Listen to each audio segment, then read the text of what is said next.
Just in case you have some. Andrew, fires can you in hear there. us? Couple mutterings, in case somebody else wants to. Andrew? Yeah, we can Hey, hear you. there he is. All I right, can hear you. awesome. We ready to go? Yep.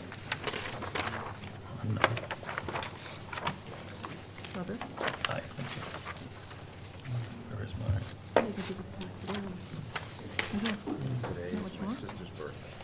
Oh, happy birthday. All right, ridiculous. Oh, it's right here. Oh, my God.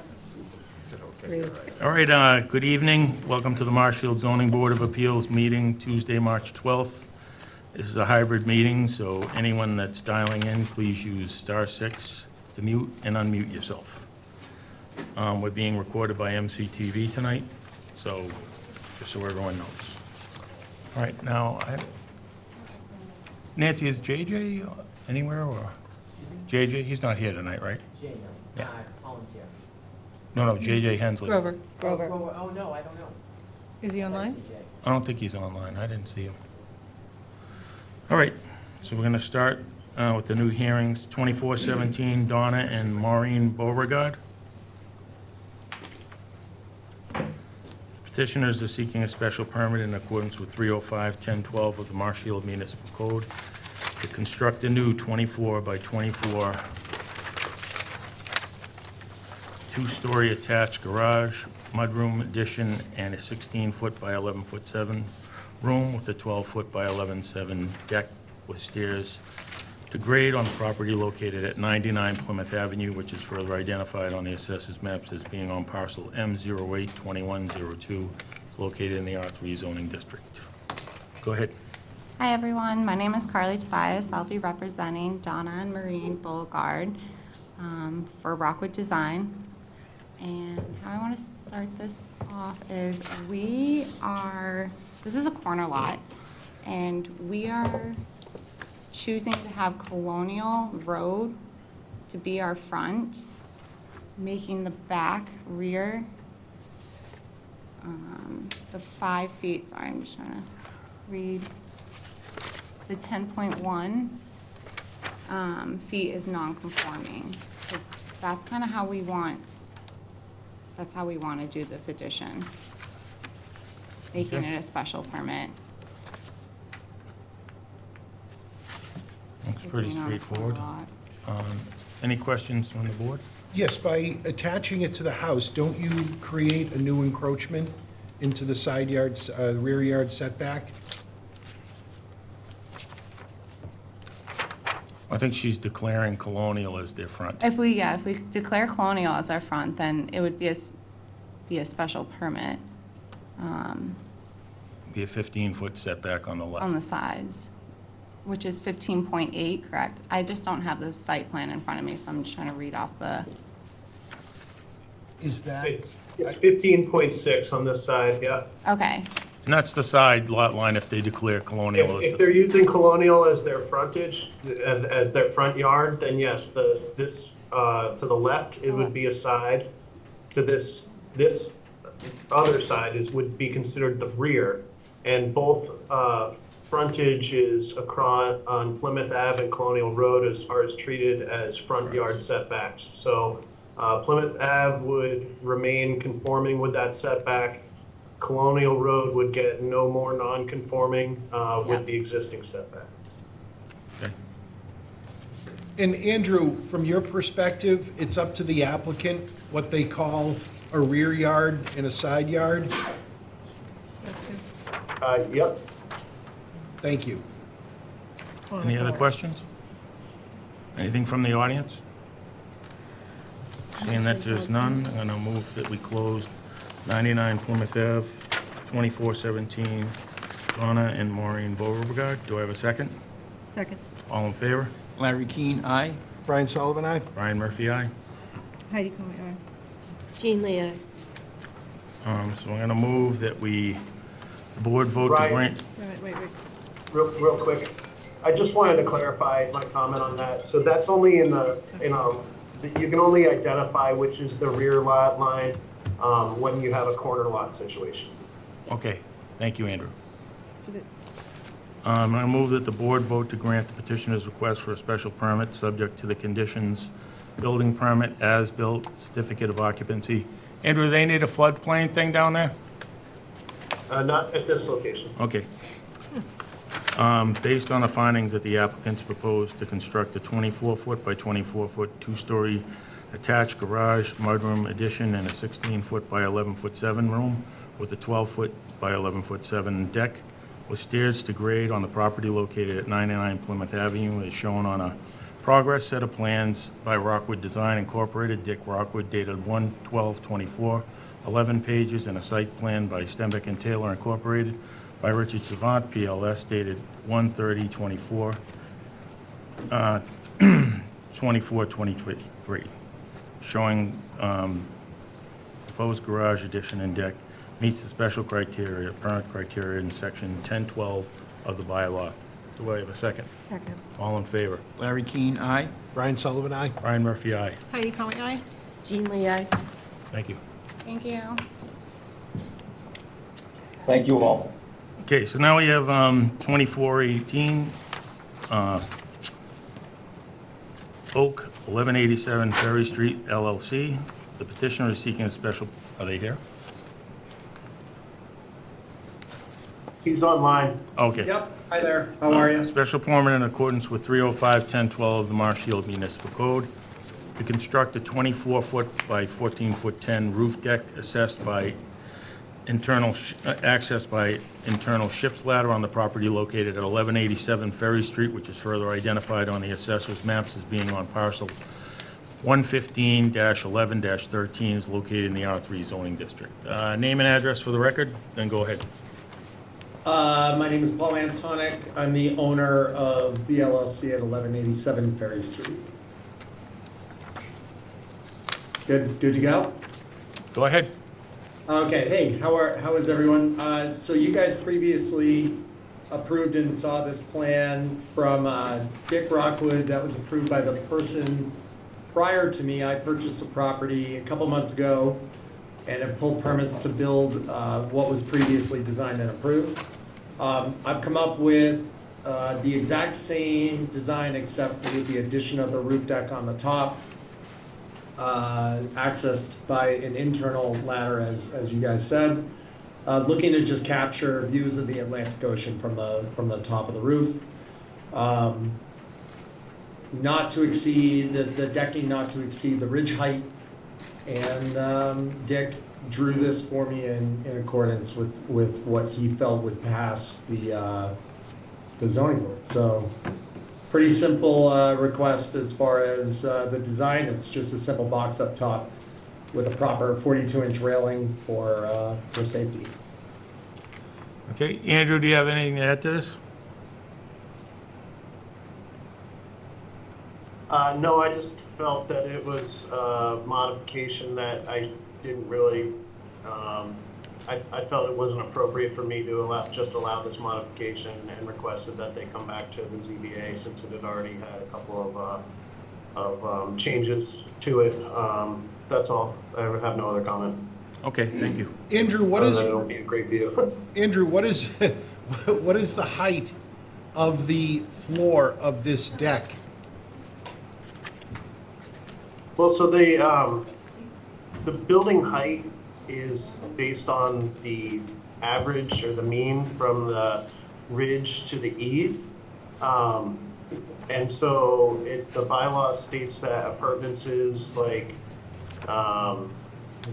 widow's walks and, what is it called, cupolas and those types of things, steeples, are not considered part of the building height. Yes, but just for edification's sake, what will the height be? I am unable to read it from the plan. Oh, Okay. yeah, right. I can answer that question. Right now, the ridge height is 41, because the total building height is, and Andrew, correct me if I'm wrong, I might be speaking out of turn without reading the actual documents, but the 35 feet is up to the center line of the ridge, correct? 35 feet is one of the mean, is kind of, is a little higher than the mean height actually of the structure. If you can see here, we have the 35 feet from where it's supposed to start on an elevated structure, and it's higher than the mean height, which is basically this dormer here. So I would probably say to the ridge. It's a little difficult to say, but it's probably 37 feet from the starting elevation in the flood zone. Okay, so from the ground to the floor of this deck, can anybody tell me what the height is going to be? And then it's 4 feet of railing on top of that.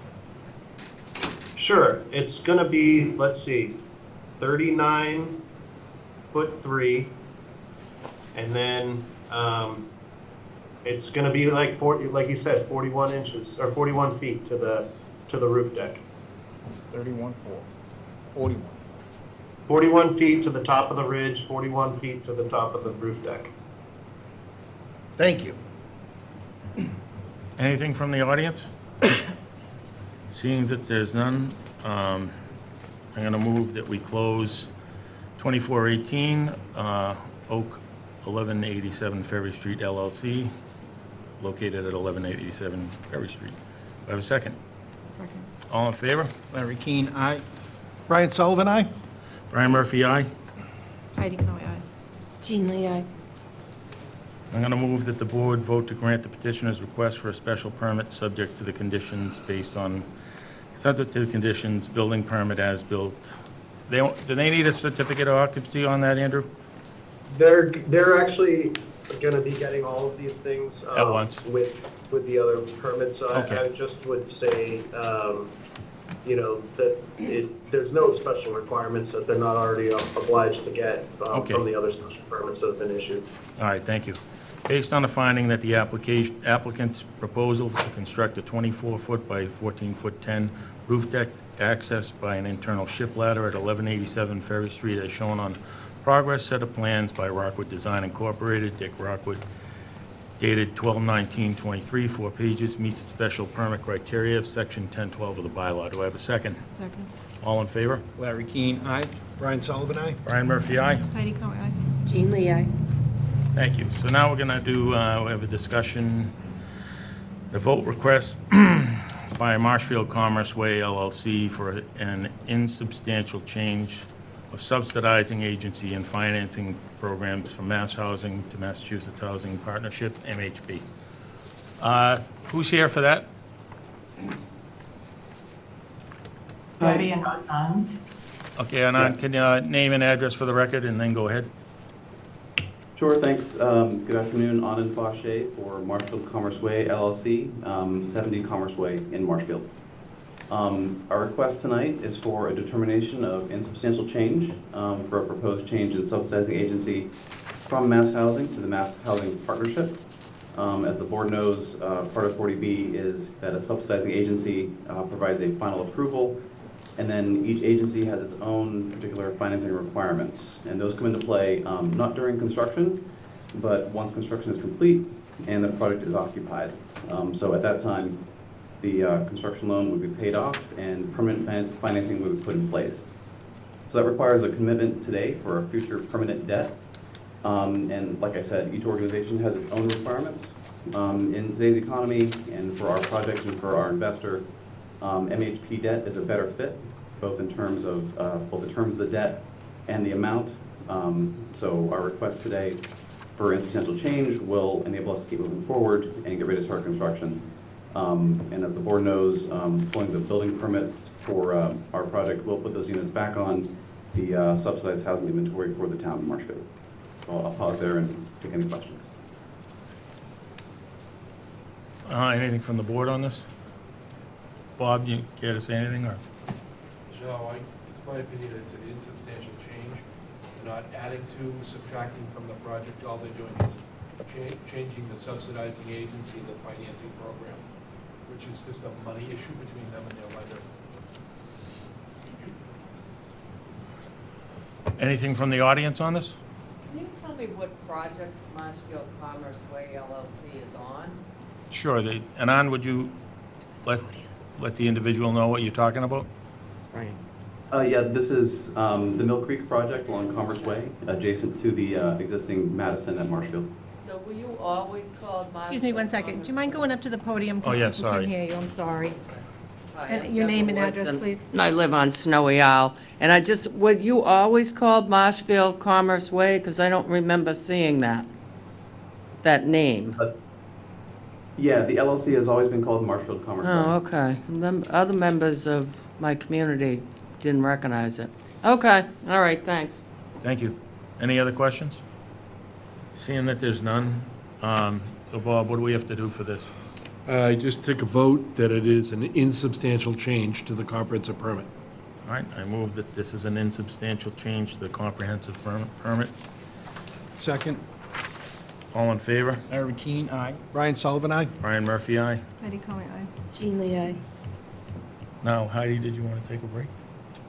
Well, can we just take a 5-minute break? So if we'll take a 5-minute break before we start. Mr. Chairman, I just have a comment on this Sure. project for Anand, too.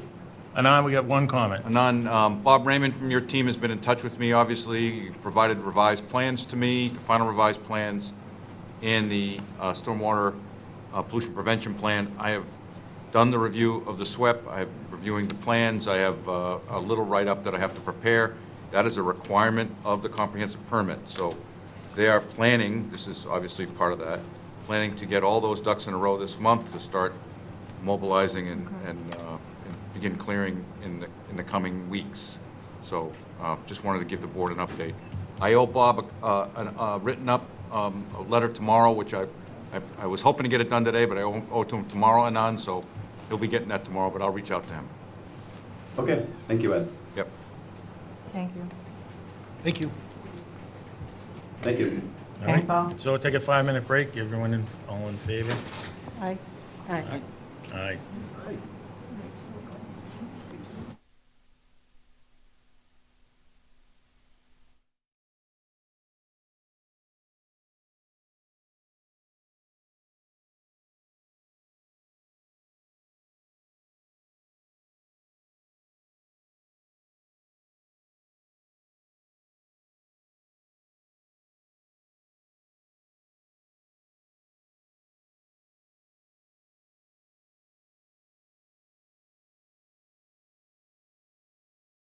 Bring the meeting back to order.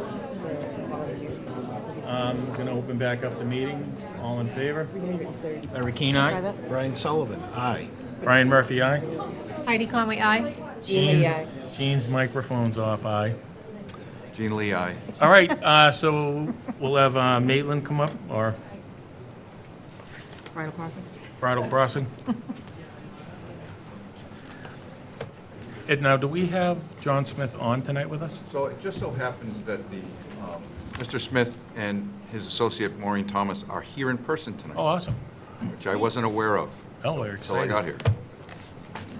All right, So, good evening, Mr. Chair. For the record, Walter Sullivan representing the applicant. With me, of course, is Darren Grady, Grady Consulting. Members of the Dacey family and Kevin Seelan are here, and we do have Ms. Thomas and John Smith. So, whatever the pleasure of the board, we could go over what has been submitted by the engineer to supplement when we were last here, or we could have Ms. Thomas make a presentation about the septic system that we propose to use at the site. well, I think because we had some real concern about the septic system, and now we have the group from there, it would be best to start with that.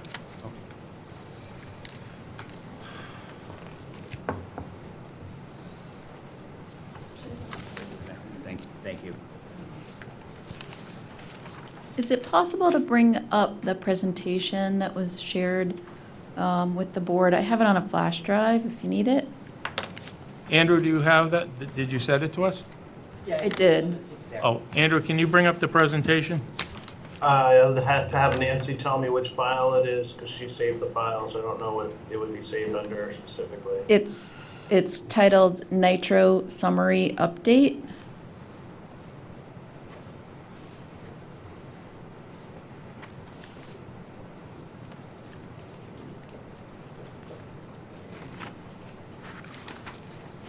While he's doing that, I'll introduce myself. I'm Maureen Sure. Thomas. I'm a project director with Clean 2 Wastewater Treatment Technologies, the fabricator installer, operator, maintainer of the nitro wastewater treatment system. And as you mentioned, I'm joined this evening by John Smith, the president of Clean 2. And we're here this evening to review the Nitro 2KM that's proposed at Bridle Crossing. Great. Nitro 2KM, that's what did it for me. Perfect. Okay, great. Thank you so much. So the Nitro 2KM has been installed at 25 sites across the Cape and Martha's Vineyard. Another system was installed at the Massachusetts Alternative Septic System Test Center on the Cape, and that's where Clean 2 continues to improve the design, operation, and performance of the Nitro for application in the real world at private properties. And so the system can treat flows ranging from large single-family homes of 7 bedrooms or more up to 2 million gallons per day. The provisional use approval through Mass DEP allows us to install nitros up to 2,000 gallons per day. Beyond that, it does require a pilot permit. We do have a number of those for larger flow sites for the nitro. But the main concept is to deliver a highly treated wastewater by using gravity flow as much as possible, and that's what's proposed at the Bridle Crossing development for each of the systems at the 8 buildings. And the first step when the wastewater leaves the building is step 1, which is settling in a septic tank. It's labeled enhanced settling tank here. That's where the solids are separated from the liquids. And then the effluent and the ammonia in that effluent is delivered by gravity to a submerged aeration tank. The aeration tank receives air from an air pump. It's a 200-watt air pump, doesn't use a lot of energy. That delivers oxygen to the submerged aeration tank 24/7 to create an environment for the nitrifying bacteria to convert the ammonia to nitrite and then to nitrate in the presence of oxygen. That's the first step in the denitrification process. The submerged aeration chamber has limestone in it and then also plastic biorings that provide a surface area for the bacteria to colonize the tank. And the limestone provides alkalinity and buffering capacity for the system. When nitrification occurs, it consumes alkalinity, so it's important to have a source of alkalinity so that the process can continue and be sustainable over the long term. From there, the effluent, again, flows by gravity to the denitrification tank, and then their denitrifying bacteria work in the presence of wood chips that provide a carbon source for the bacteria. And that bacteria helps to convert the nitrate to nitrogen gas, which is harmless to the environment. It off-gases through the system, through the roof vent, just like all Title V systems do. And then the highly treated effluent flows by gravity to the distribution box and then to the soil absorption system or the leach field for final dispersal to the soil and eventually to groundwater. And this is a system that can be used at commercial sites, housing developments, small neighborhood cluster systems, a variety of different uses. Next slide, please. Thank you. So this is a 2,000-gallon submerged aeration tank detail. These details are provided to engineers so that they can incorporate them into their plans. This is included in the Bridle Crossing plan set. These tanks are installed underground. They're not visible once they're installed and backfilled and landscaped over the top. The tank measures 13 feet long by 7 feet wide by 6 feet deep. Next slide. The denitrification tank is also a 2,000-gallon tank of the same measurements. Again, this is incorporated into the Bridle Crossing site plans. Next slide. And this is a screenshot of one of the sheets in the plan set. This focuses on Building 8. That's going to have 4 one-bedroom units, 2 2-bedroom units and 1 3-bedroom unit for a total of 11 bedrooms or 1,210 gallons per day for each building. The effluent will flow into a 4,500-gallon septic tank. It's a dual compartment tank to enhance the settling of the solids and separate the liquids. That effluent will flow to the submerged aeration chamber and then to the denitrification chamber and eventually, thank you, to the D-box and the leach field. Next slide. This is an example of a 2,000-gallon 2KM that we installed in Truro for a little bit of a different application. This connects 6 seasonal cottages on the same site. The reason I showed it here is that these are also 2,000-gallon tanks, so this is similar to what you would see at each of the 8 buildings for a bridal crossing, if all is approved. This is obviously before backfilling. Important to note that the white pipes that you see sticking up, those are 4-inch PVC pipes for sampling and inspections, and those are the only pipes that you'll end up seeing at grade. The only thing you'll see are 6-inch green irrigation covers. Those will be flush with finished grade. Everything else will be below ground, except for also a manifold box that connects the aeration lines. You can see them as black lines on the tank to the right. Those aeration lines connect to a manifold box that's about 16 by 20, green cover, flush with finished grade, that then connects to an air line to the air pump, wherever the electricity is provided for that. Next slide.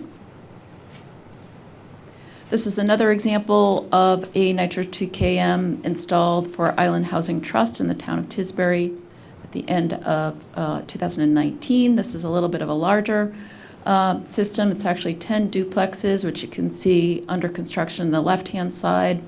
10 duplexes sharing 3 different Nitro 2KMs. And on the right, you can see that you really don't notice the Nitro once it's installed and all the landscaping is in place. You actually have to walk over to the top of the tanks to see those 6-inch sampling and inspection ports and the manifold box cover, as well as the air pump, which is covered up with the faux rock, so it really does blend into the landscape. And this system has been performing really well. It's been sampled since 2020. The total nitrogen on average has been 8 milligrams per liter. The median is 4.7 milligrams per liter. The biochemical oxygen demand is 22 milligrams per liter on average, 9.25 milligrams per liter for the median.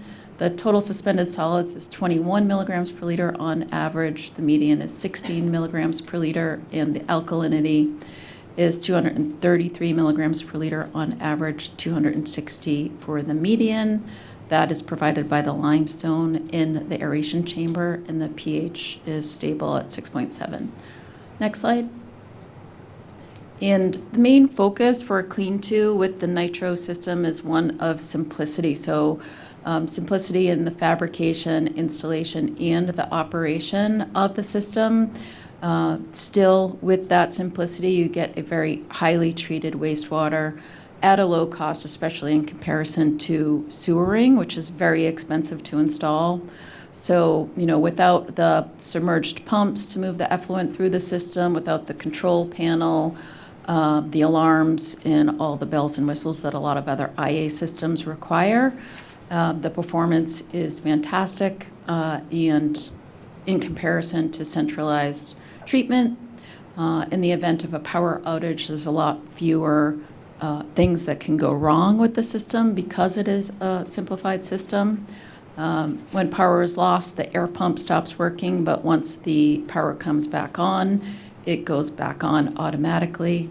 We do have a remote sensor that measures the air pressure of the system 24/7. If there's ever an issue with that air pressure going out of range, an alert is sent to our help desk so that we know we need to send an operator out to troubleshoot and fix whatever might be going on with the air pump.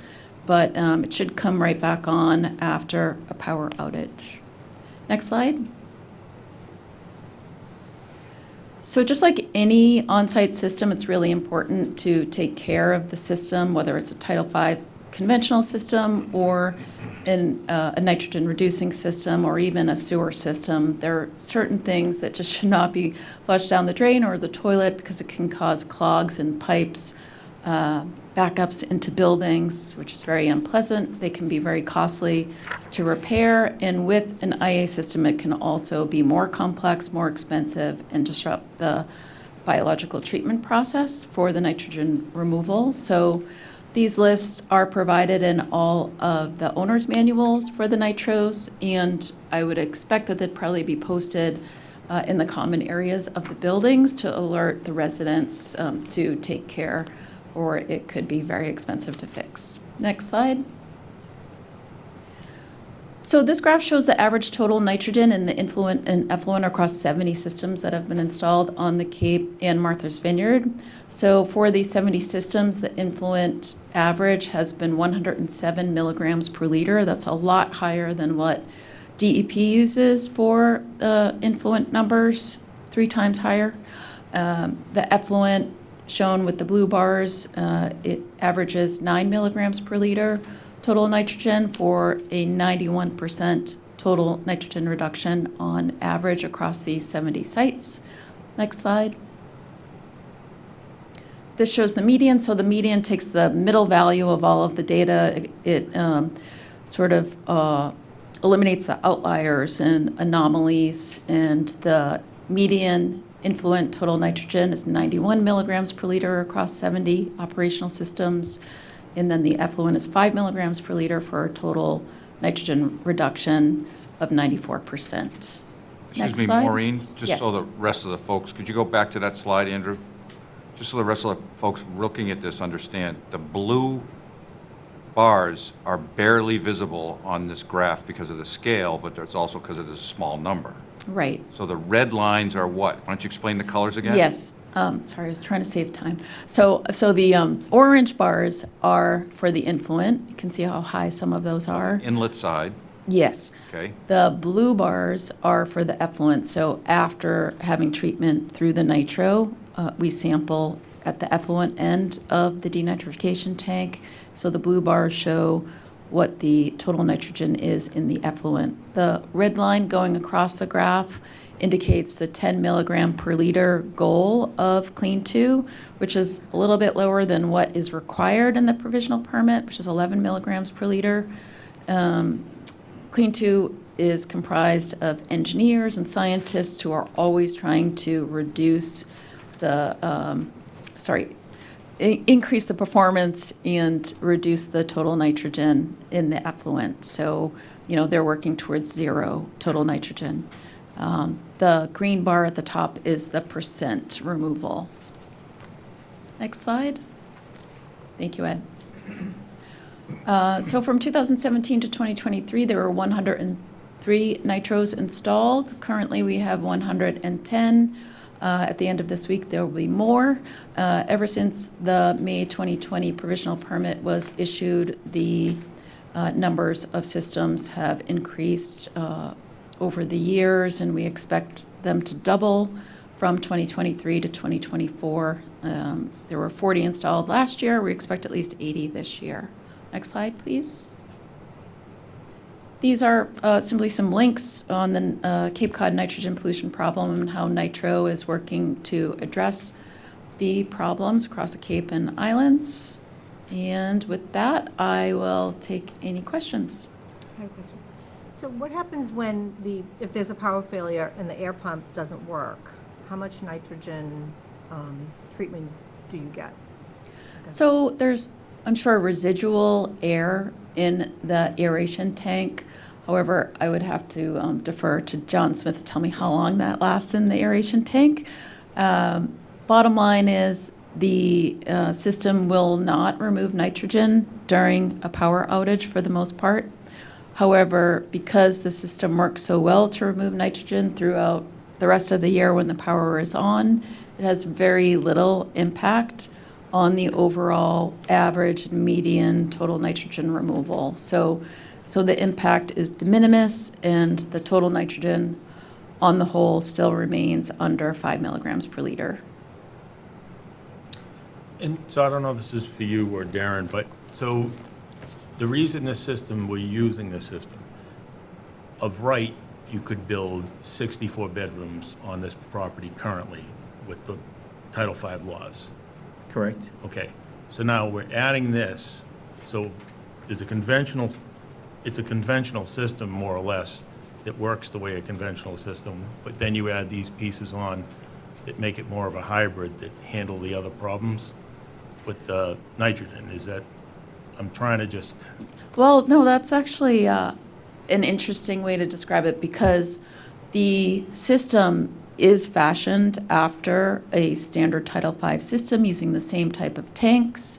And, it is a simplified system. However, it is technically a nitrogen-reducing innovative alternative system specifically designed to remove nitrogen, even though it looks like a conventional system. yeah, okay, so that's what I'm saying, is that this would work without the power, it still functions as a regular septic system would. Yes. So of right, you could build 64 bedrooms. This covers the other 24, an additional to get us to 88. Because that was a question I think a lot of people in the room were wondering, is this being over the aquifer, that was where their fears lied. So that, we're removing this nitrogen, is that what we're accomplishing for the 24 or so extra bedrooms? We're removing above the requirement for Title Right. V. We're meeting the requirement for your local aqua protection bylaw, zoning bylaw, at the 5 parts per million at the property line. So 5 milligrams per liter. And I know, John, if, do you want to, I know you had a lot of questions on this, so do you have anything to add tonight after that? Yeah, I have some questions, based on what I read from their site and reading through it. Basically, you had asked the question, is it a basic septic system with an add-on of the nitro? That's what they say it is. The owner, the president, whomever, if you look on their site, it's a conventional septic with the add-ons to this system, okay, to make it a hybrid system. So if the aeration pump fails or there's an issue with the wood for the carving, the flow, so say we lose power to it, the flow through the system is gonna operate like a conventional system. I had brought up before, I would recommend, because what is our height? We'll have you come up to the mic, you can share it with them. Sorry, no one can hear online. I can also address that. Sure. John Romero, Ferry Street. Is that proper? Yes, Okay. thank you, John. So basically, my questions came down to the system itself, where we're going to have the leaching fields, is how many feet above the aquifer? Do we have a? Darren has that information, hopefully. I believe from what I saw, it's between 24 and 37 feet. but I could be wrong. Somewhere in that area. Yeah. So Well, it depends on where, on the location. Right, so after looking through the site and studying their system, one of the questions I had, I'm sorry, your name again? Maureen. How many nitros have been installed now in Massachusetts? 110, okay. Do we have a number of the 110 that are installed? What height above a water aquifer are those 110? Are they built on top of a water aquifer that supplies the town? I don't know that. I'm just asking, if out of the 110 installed, could we have a number that says, well, we've installed this system above a water aquifer serving West Tisbury or Edgartown or whatever, and we are 32 feet above that water aquifer. We have test ports, because right now, are you out of the provisional or are you in the general? Have you been accepted yet in general? Okay, provisional. So under provisional in the state of Mass, you're required to have more tests completed, correct? And then when it goes to general, then you don't have to have more tests, correct? Still have regular operation. Operation maintenance, but not state tests, by the state coming in to make sure that it's getting tested provisionally more times to make sure that this is going to work proper, correct? Please, I'm not trying to, I'm just looking for answers. Sorry, if we can share the podium. Yeah. Oh, absolutely. That would be great.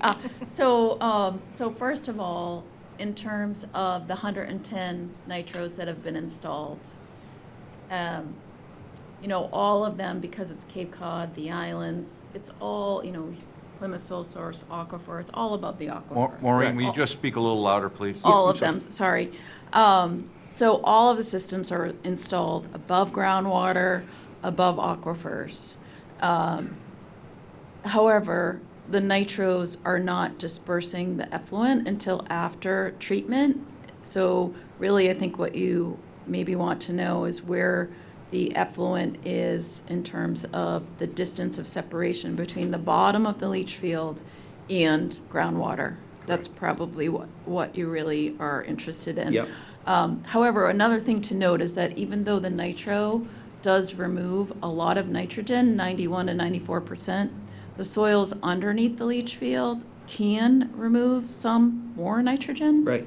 Not all systems do, some do, sometimes it's a minimal amount, but you might get even more nitrogen removal before the effluent reaches the groundwater. So I don't think you really need to know where the groundwater is in relation to the nitro systems. Maureen, you said that there are 110 of these systems installed, and because it's in the provisional status with DEP, you're required to have systematic testing. Every quarter, twice a Yes. year? So quarterly, we do inspections and sampling. And of those 110 systems, how many are in failure? None. So 110 systems installed, 70 are operational. So we've installed many over the winter, some are seasonal, and so haven't started up yet. We expect to have those started up this spring. Of the 70 systems, 25 of those are 2KM systems, like the one proposed at Bridle Crossing. Others are 2KS systems, which I think you were referring to on the website. So we serve single-family homes as well with nitros. That's a 2KS model, and those can retrofit existing Title V systems. So we can put a nitro tank in between a septic tank and a leach field, and that, I think, is what you were referring to as the hybrid system. It's a retrofit opportunity. If your septic tank and your leach field are working fine, you can add a nitro if you need to do nitrogen removal. Or we can do completely new septic systems for new construction for single-family homes. Now, these 2,000-gallon tanks, what are they constructed of? Are they cement? Are they steel? So concrete tanks, just like standard Title V septic tanks. They're mono tanks. The internals are made of plastic wood, so those are sustainable. They're not going to degrade. The alkalinity, the limestone in the wood chips will probably degrade maybe after 20 years, but we haven't had systems installed for 20 years, so we don't know. The concrete will last for 50 years unless sea level rise causes saltwater intrusion, beyond all of our lives, basically. And these biodiscs that you referenced, I assume those are plastic Yes. or PVC? Plastic, yes. So those will last forever. We do have access ports on the top of the tank, 24-inch access holes. If we ever do need to go in and remove the limestone or the wood chips and replace it. Another thing to remember is in the denitrification tank, there is no oxygen. So if you think about, cypress knees or masts of ships that used to be buried in rivers so that they wouldn't degrade over time, it's exactly the same concept. So without oxygen, those wood chips are not going to degrade over time. And those access ports, is that how does the system need annual or semi-annual pumping? So the septic tank still needs to be pumped, depending on the use, just like you would for a conventional Title V system. Every 3 to 5 years is recommended usually, unless, there's a lot more use, then it would be more frequent. But we do quarterly inspection and sampling of the nitro tank itself, annual inspection of the influent trough to be sure, solids from the septic tank aren't coming in to the nitro, so we can advise the owner that the tank needs to be pumped. To address your question, All of the testing, it's grab samples that then need to be analyzed by an EPA-certified lab. Yep. Every quarter. We also do field sampling, so we look at the dissolved oxygen, the pH, the temperature, and the conductivity every time we sample on a quarterly basis. So you corrected me, so you have 100 and something systems out there, correct? Yes. Okay. Out of the 100 and something systems you have out there, how many are the 2 km nitro, if we could? We have 25. Oh, 25 out of 100. Okay, Yes. 25. 110. Out of 110. Out of 110, there are 25 2 kms. And when, how long have they been installed? Do we know? So the first one was installed at the Massachusetts Alternative Septic System Test Center in 2017. Okay. We're installing another one on Thursday. We're installing them all the time as needed for larger flows than most typical single-family properties. They're all performing well, the ones that have started up. So in the provisional stages, you are required by the DEP, correct, to have more testing.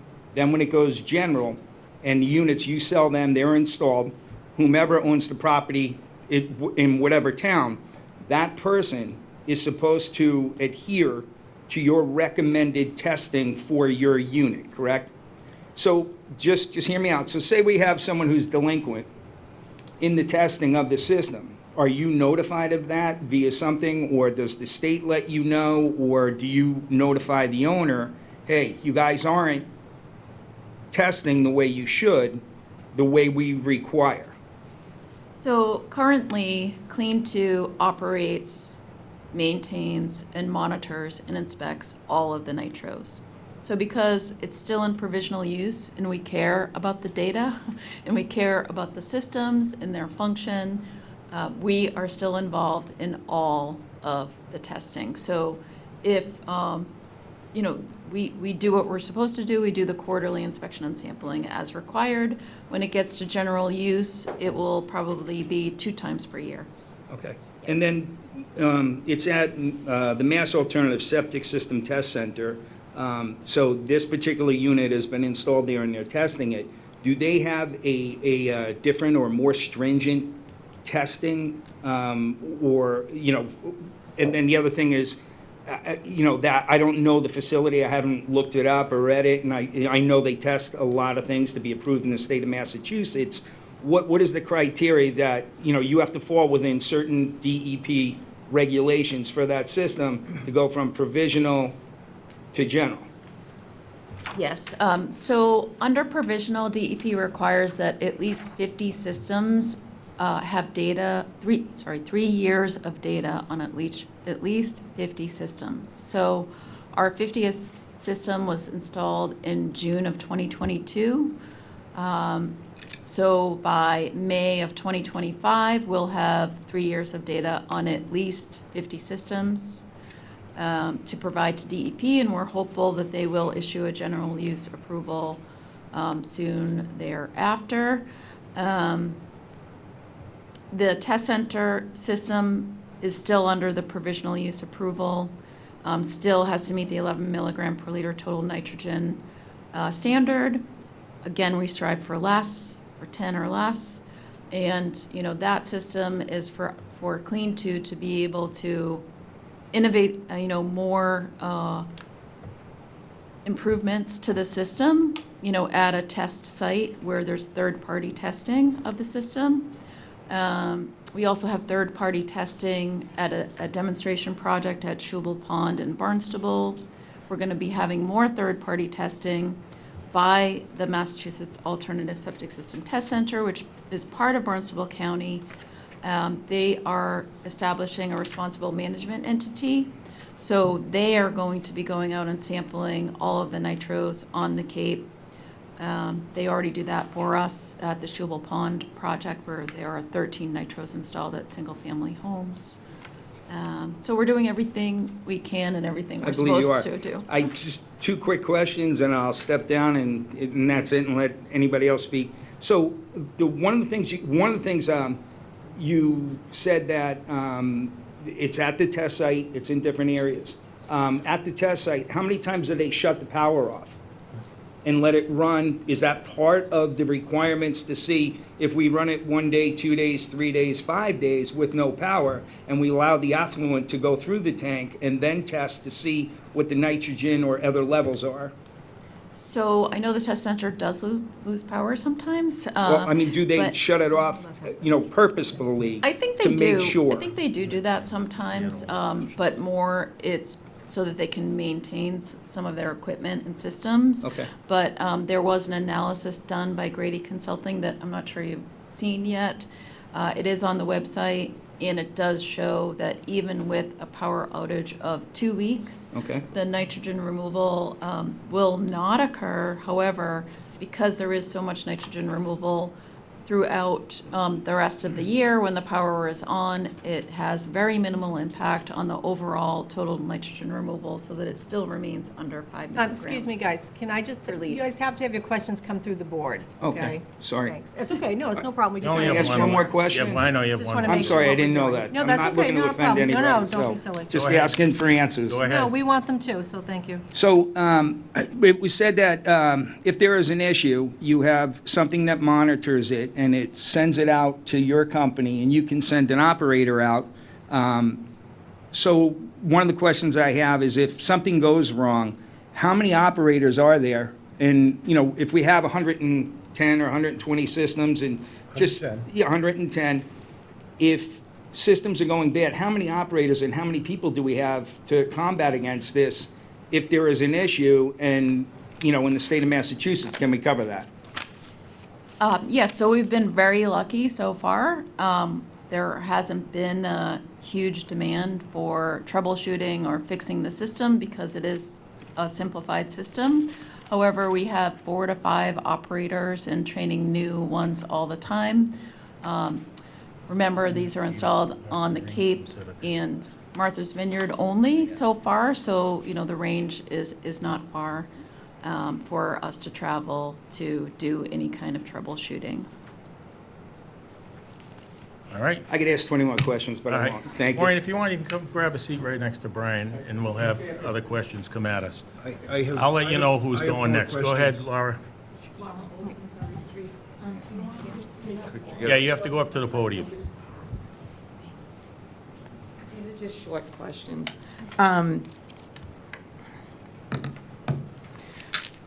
The ones that you said are on the Cape and Martha's Vineyard, those are, the Tisbury one you said was 10 duplexes. Are there any that are not on the Cape that are in a building like the size of the one that's proposed to go in? So far, no. All of our installs are on the Cape and Martha's Vineyard with the first one on Nantucket being installed in April. Okay, so the ones that are on the mainland, I guess you'd call us, are they all just private homes? So, are you talking about the Cape? No, I'm talking about anything this end. So we like- don't have any. We don't have any installed off Cape or off the islands. Okay, that's on the 2KS. For all nitros. Okay, so the 2KMs, there's none of those either? No. Okay, we were given misinformation then. We were told by someone that they had been used in Marshfield at Strawberry Farm Road. No, we don't Where have did any. that come I from? never heard that. Okay, all right. That was it? It didn't come from here. No, I didn't say it came from you. Oh. It just, that was, okay, thank you. Maureen, Would've been good Title V, new construction for a Title V system, what are the requirements for separation between the bottom of the system and the top of groundwater? How many feet? So it's all in accordance with Title V. There are currently no exceptions granted for the nitro wastewater treatment facility. Once we get to general use, we probably will request some waivers to Title V, but currently there are none. We have to meet all of the Title V requirements. And so what is the separation required? Go ahead, So- Darren. Depends you on the know. percolation rate. We did a couple perk tests in there, and we have both 4 feet and 5 feet requirements. Thank you. And you have actual 20 feet of separation? That is correct, over Thank 20 you. feet. 24 to 37. Thank you. Go ahead.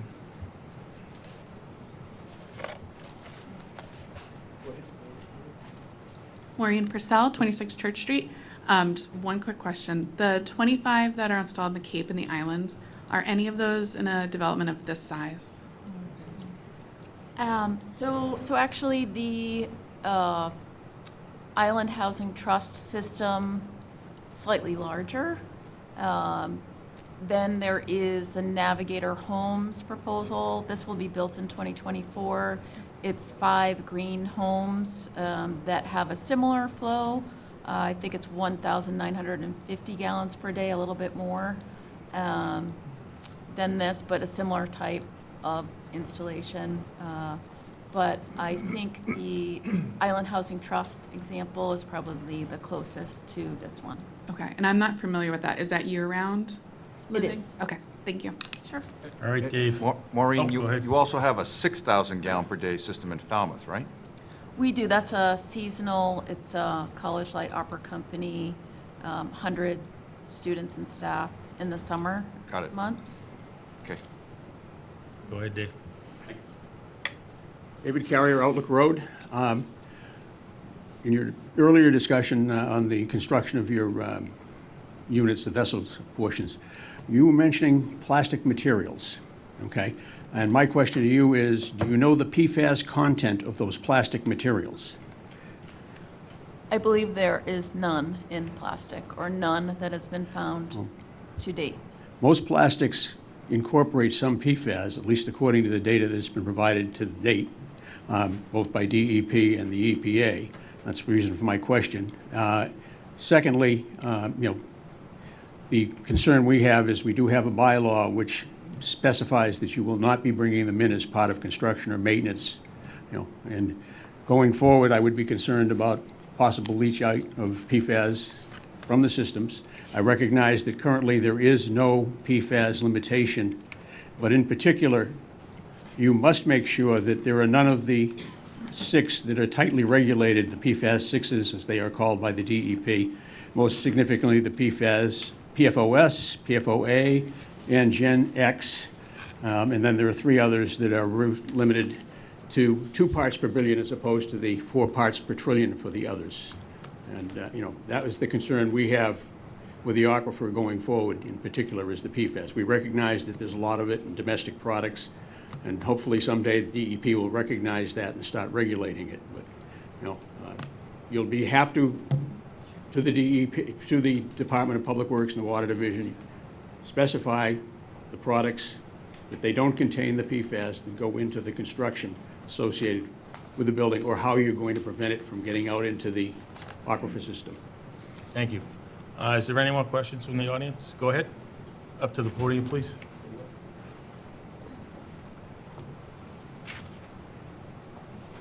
Chairman, Vin Falacaro, 655 Holly Road. Would it be possible to get the provisional agreement on the screen, please? Page 12? Is that... Andrew, page 12. Thank you. So to Town Council, I have a question. Are the requirements or the stipulations in the provisional use approval, are they, I'll choose words from Pirates of the Caribbean, are they guidelines or are they requirements?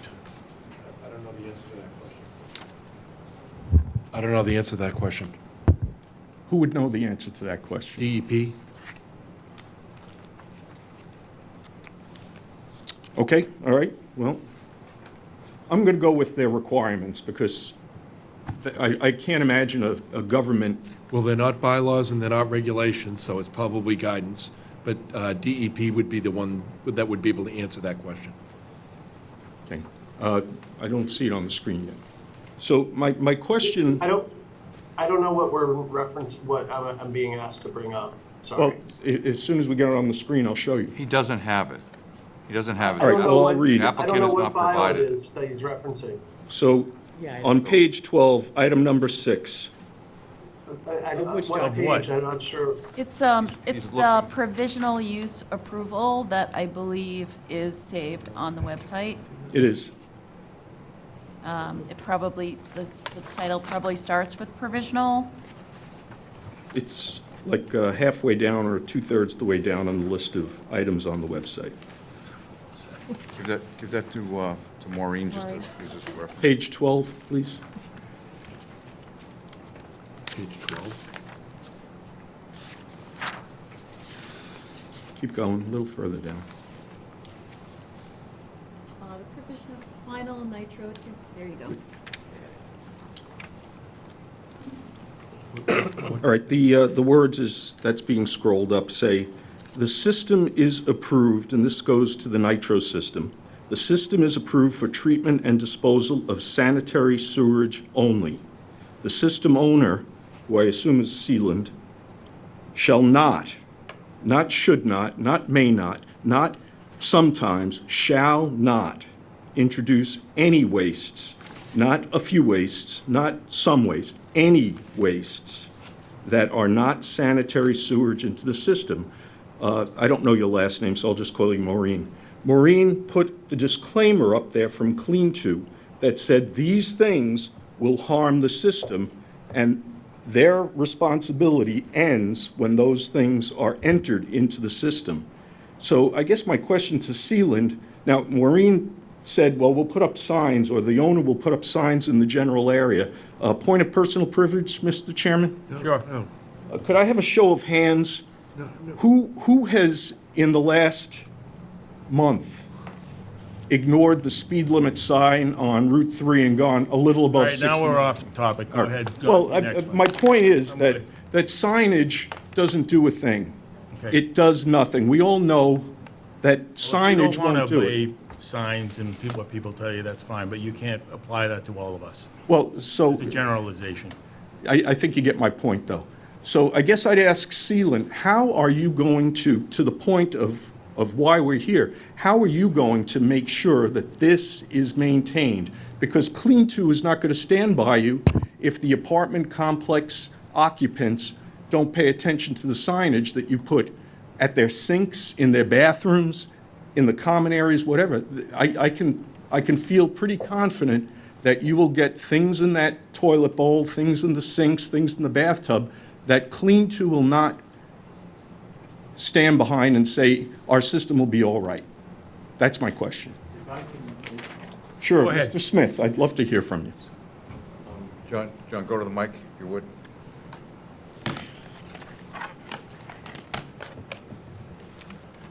Hi. Hi. Good to see you. So what this is referring to... Introduce yourself to the, Oh, to the record. John Smith. He's not making that up, sorry. But that's not associated with system, if all the stuff that Maureen showed that can be treated in the nitro system. What the issue is pluggage of getting to the nitro system. That's what that addresses mainly. So, because if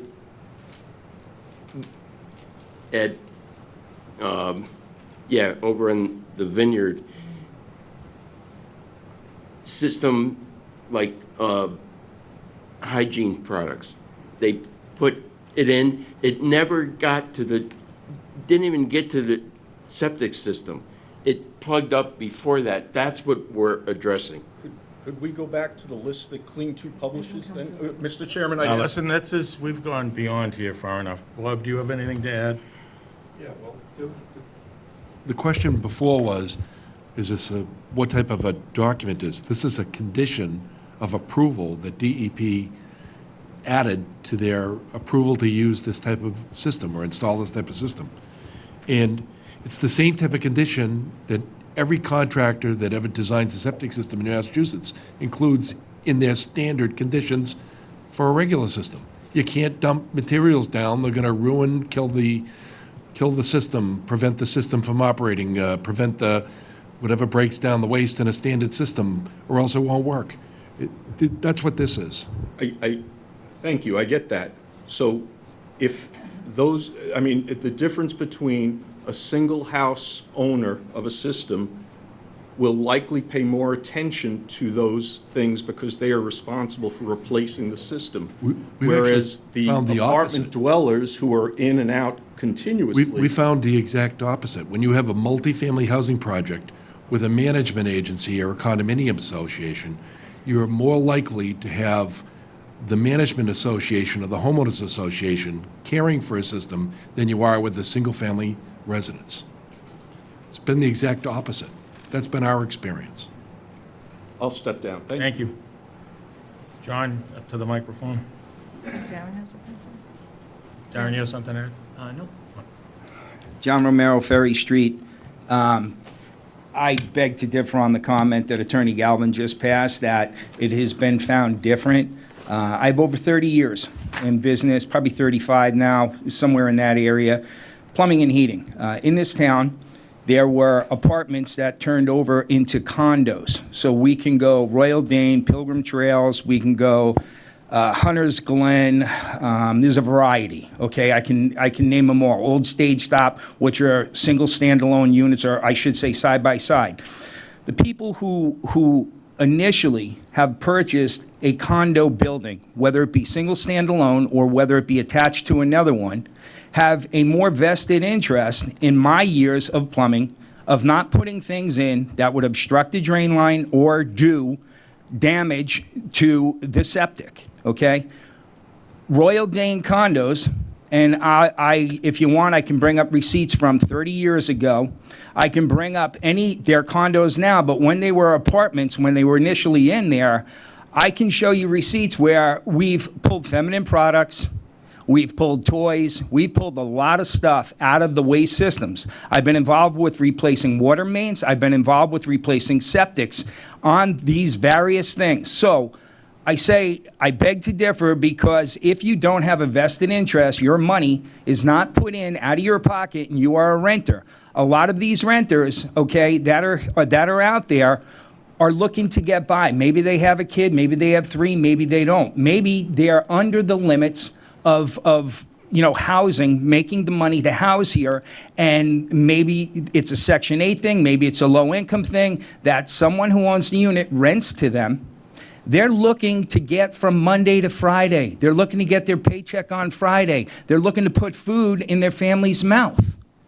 They're working 5, 6, maybe 7 days a week. Maybe they're working 3, maybe they're collecting from the state. We can bring No, excuse me, John. yes. We get it. But the thing is that, at the end of the day, were you paid for the jobs that you did?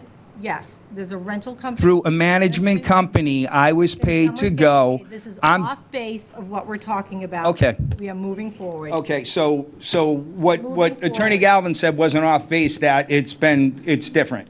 John. Okay. There's things in place. They have things in place. They're still in order. You're Does welcome. anyone else have anything to add? Could I add something to that? Sure. I just wanted to mention that these repairs can be quite costly, as was just mentioned.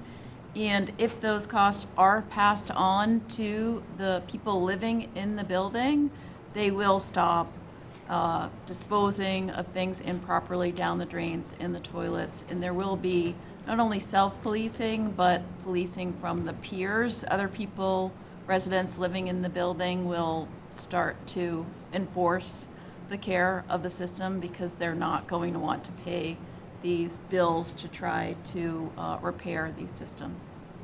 Mr. Chair, just says, if I can, as a point of order. I think we discussed this came up at the last hearing as well, and we will comply with the state requirements with respect to ownership of our property, regardless of who's using our septic system. The obligation will be ours. The liability will be ours. In fact, we've submitted evidence that our system is going to do twice the standard of nitrate removal as required by the state. I think that's the appropriate inquiry, although anecdotal stories are always helpful in the permitting process. We have a state-of-the-art system that's going to get us down to a better than required standard. Thank you. Thank you. Go ahead. These systems have 4,500-gallon, 2-compartment tanks. Usually, any sign of misuse shows up in those tanks first. It traps sediment, traps any floatables, And if you start to see something being misused, you increase the pumping on that septic tank, and then you go find the source. So if there's a problem, you see it in the septic tank first before it gets to the expensive replacement of the system. I think you're gonna see it there. And we do have the 4,500 gallon 2-compartment tanks. It's gotta get through 2 chambers to even get out. Okay. Thank you. Well, basically, you're saying. Did you have something to add? The maintenance of the main tank, the first tank, is gonna prevent contamination to the other parts of the system, more fragile sections of the system. It will help, yes. Yeah. Yeah, you gotta go up there, name and address for the record. Julie Finn, 109 Old Main Street. I'm new to Marshfield, so I'm a little late to this party, but this housing complex approved with a Title V system, and they're trying to make it larger, and so they have to add the nitrification system, the denitrification system, or it's not, there's no approval currently? Is there an approval for any system with a Title V? Go ahead, Darren. On this project? Yes, this project specific. Yeah, as it's presented today, we do not have Board of Health approval. We have 3 applications into the Board of Health. We do have minor comments back from them, and I expect approval shortly. No approval from the Board of Health. Correct. And based on percolation rates, you need a 20-foot separation from the bottom of the leach field No. to the top of the? No. I couldn't, No, we're saying what is there is 24 to 37 feet of separation. What's needed is between 4 and 5 feet of separation, depending on the percolation rate. So they have well more than needed. you only need 5 feet between 4 or 5 feet between, yes. the top of the Depending on groundwater the perk. table, the top of the groundwater table and the bottom of the leach field. That's Yeah, correct. that's Title V. And you have 24 to 27. 37, 38. And what's the relationship of the groundwater intake well to this property? What was it? The groundwater supply well for Marshfield, what's the relationship? This isn't above the well, this is above the aquifer. Right, but the groundwater supply well will draw water from the aquifer for Well, drinking there's water. over 3,000 parcels above our aquifer, this current aquifer, of which there could be anywhere between 12 and 1,500 homes. And do we know where the groundwater supply well is relative to the property? Andrew's pulling it up right now. Yeah. So this is the equivalent of adding 22 4-bedroom homes above the aquifer. Those are all the homes currently above the aquifer. And is the denitrification system required because of the size of the complex? No, it's because they're going, of right, they can build 64 bedrooms. Right. They're adding another 24 to get to 88 bedrooms. So in order to use the denitrifying systems, they can get to the usage they want at 88 bedrooms. But at 60-something, they could just use the, 64, you use a conventional system. they could be approved for a conventional. 64 bedrooms, a conventional system. You don't need any of this. And does the town of Marshfield, is there any requirement after all of the provisional and general and whatever testing, is there a requirement for these type of systems for sampling, annual sampling in the future, or any type of sampling requirements that the town of Marshfield requires for these larger units? I have no idea. Well, the town of Marshfield defers to DEP. DEP requires quarterly testing. They require quarterly testing of? These systems. Yeah, no, okay. So because it's in a provisional state? Correct. And when it goes to a general state, the requirement will go down to? I think is it 3 years after construction that you need to do your testing? I believe she It's had, good for 3 years. Right? It's good for 3 years, right? 3, 2? The board has the ability to add conditions. Right. I was just going to Yeah, so that's the thing, you could, once they go through they're gathering data, the DEP is gathering data from them because their system is new, and they want to prove that it's working, and that's why they have to collect all this data. And that's fine, and that's a good thing that they're gonna do, but as the town of Marshfield, we might want to consider that we would continue to collect data at some point, or do you already do that, I don't know, for other systems, to make sure that the nitrate is continuing to be removed and not impacting the aquifer negatively. I mean, big cities go and test their industrial users, they have sampling ports. They'll go out Well, the periodically wells are and tested in the town yes, for intake. all the time, so Right. currently, Dave could speak to it, but Well, Maureen, I think, has something to say on this issue. So the wells are tested, yes, but sometimes you might consider that you don't want to wait until it shows up in your well and then try to backtrack where it came from. That's a very hard puzzle to solve.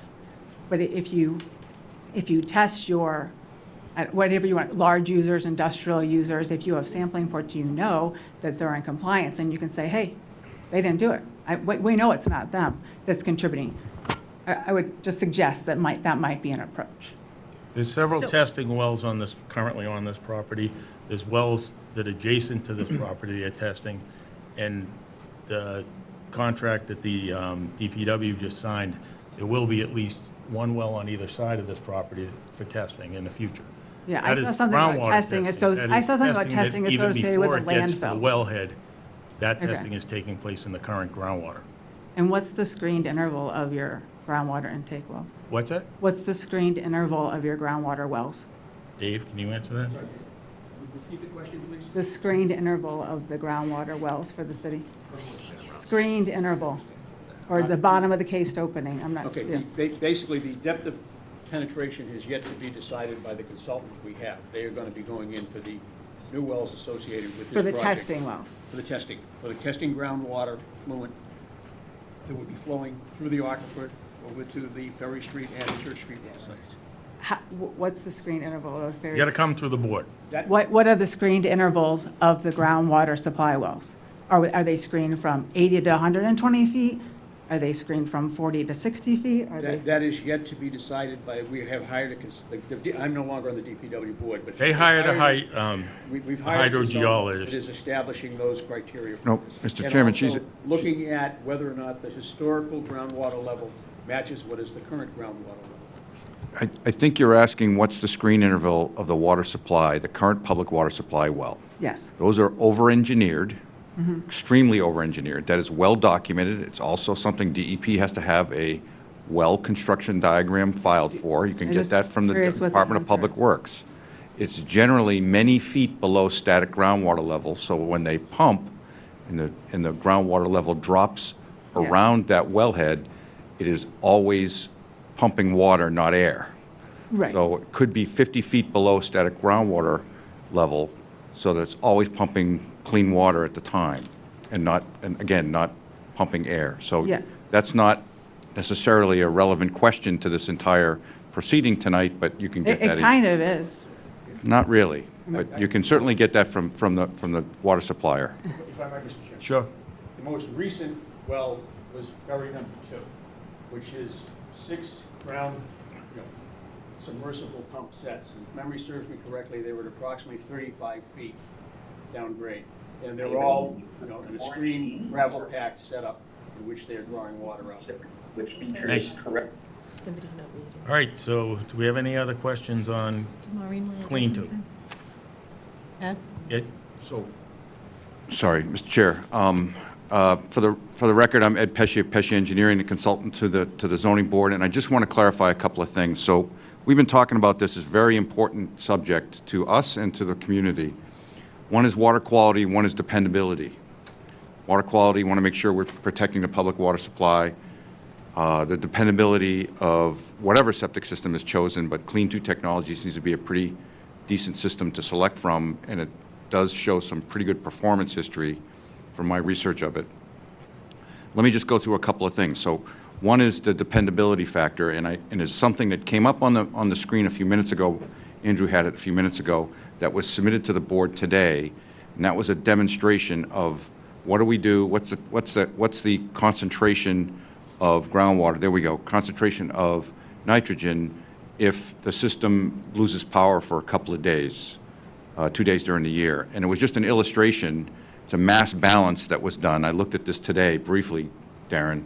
You haven't explained this yet, so I would love for you to just explain this to the board and to the public, what we're looking at here, because this was just submitted, I think today, with your list of changes, and I'd like you to go through that list of changes before we quit for the night, too. Right. So go ahead.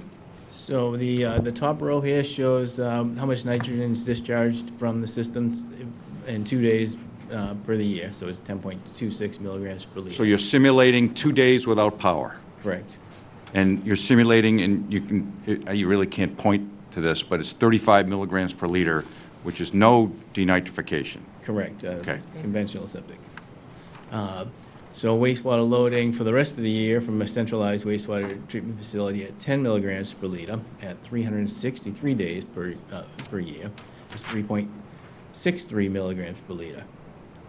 And then when you do the math on the bottom, it comes out to 3.66 milligrams per liter for the average for the year. For the entire site?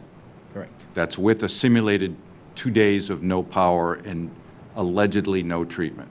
Correct. Okay, it's my understanding, obviously, that, even with the blowers off, the only power needed is for the the submerged aeration chamber for the blower fan motor. And with the blowers off, and perhaps Maureen or John, you can answer this, the bacteria survive for that day. If they're off if the power's down for a day, they don't survive well after that.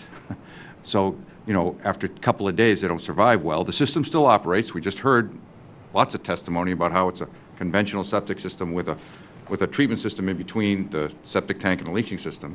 So it still runs by gravity, still operates, so there's no risk for the occupants. But you're showing here that with 2 days, and you could even show 4 days, and it goes up a slight amount from what you had originally modeled, and I can't remember what the total modeling came out to be, but it was, I want to say 3.4, 3.6, close to 3.6 you have here, right? Yes. So I guess I wanted to just ask one final question. There's been a lot of discussion about what happens when the power goes off. You've done a modeling here. Is there any provision for emergency backup power for the units or for a small backup power generator for these septic units or for the residence units at all? None at all. The presentation on the board there shows that we meet threshold without power, so. Okay, so there's nothing, I thought I heard that there was something proposed, and I don't know who said that, but I thought there was something proposed, but perhaps not. So, but you're making the point that without a couple of days of power, at a higher level of nitrogen output, that the concentration is less than the 5 ppm required by the Aquifer Protection Overlay District regulations. Yes, that's okay. So that I want to make sure the board understood all that as well. I guess the overall water quality piece is related to this power, this emergency power piece. I want to get one final clarification from the Clean 2 folks on testing. So there's going to be a remote monitor, some kind of, I understand, some kind of sensor that will dial up and send you a warning when something's not working? No. John? If you would? Is there a way for someone to dial up on their computer and check the system every day remotely? How does that work? How's your operational monitoring work? It's only to test the Wi-Fi from is the pump pressure on, because we want to make sure the pump pressure. The blower fan. The blower fan that adds in, that's all we measure, because if we don't add nitrogen to the system and let go for like a week or 2 weeks or a month even, the system doesn't work. But if we know we have power based on the remote sensing, we know the system is going to work. So through a Wi-Fi connection, you have 24-hour access, 365 access to know whether there's power at the site and the aeration system is getting air, or the pump is working air. Yep. And then you make how many trips a week to the site? At the initial, at the beginning, so many? It depends, but, once maybe we start off the first month or so, once a week. Okay. And then it starts trailing off from there. But what's going to come, everyone is dealing with this. Either you're going to put in central source or systems like nitro. And the thing you have to realize, Maureen mentioned, the responsible management entity, that needs to be established because, and we're working with it.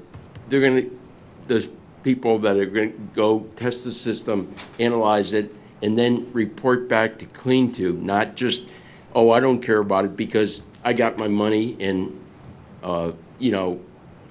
I'm good.